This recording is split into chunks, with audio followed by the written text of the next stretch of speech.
Hello everyone, good morning, welcome to my mini blog. आज चाहिँ म बिहान मासु र भात खाएर जाँदैछु वर्क सिक्नु। बिहानै मदनपुरसम्म अटोमा गएँ, त्यहाँदेखि म डाइरेक्ट गाडीमा गएँ, तर एकैछिनमा पुगेँ 10 मिनटमा। अनि यो चाहिँ मेरो वर्क सिक्ने ठाउँ हो।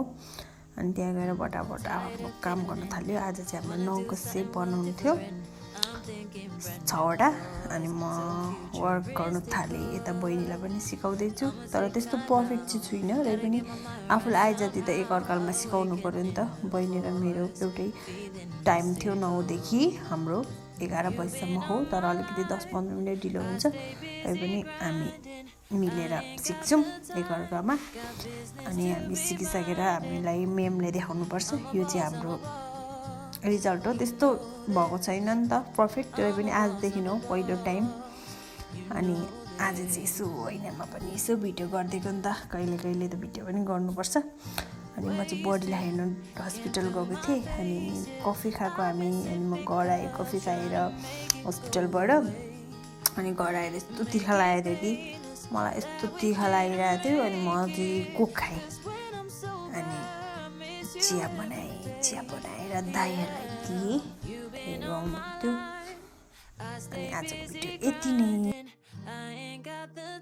Hello everyone, good morning, welcome to my mini blog. आज चाहिँ म बिहान मासु र भात खाएर जाँदैछु वर्क सिक्नु। बिहानै मदनपुरसम्म अटोमा गएँ, त्यहाँदेखि म डाइरेक्ट गाडीमा गएँ, तर एकैछिनमा पुगेँ 10 मिनटमा। अनि यो चाहिँ मेरो वर्क सिक्ने ठाउँ हो। अनि त्यहाँ गएर बटाबट आफ्नो काम गर्न थाल्यो। आज चाहिँ हाम्रो 9को सेप बनाउनु थियो 6वटा।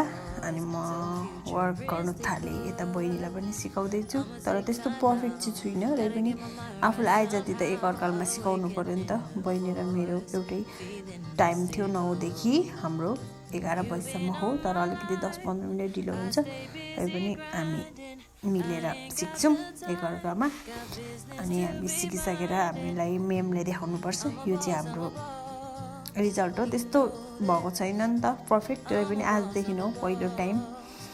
अनि आज चाहिँ यसो होइनमा पनि यसो भिडियो गरिदिएको नि त, कहिले कहिले त भिडियो पनि गर्नुपर्छ। अनि म चाहिँ बडीलाई हेर्नु हस्पिटल गएको थिएँ। अनि कफी खाएको हामी। अनि म घर आएँ कफी खाएर हस्पिटलबाट। अनि घर आएर यस्तो तिखा लागेको थियो कि मलाई, यस्तो तिखा लागिरहेको थियो। अनि म चाहिँ कोक खाएँ, अनि चिया बनाएर दाइहरूलाई दिएँ, थियो। अनि आजको भिडियो यति।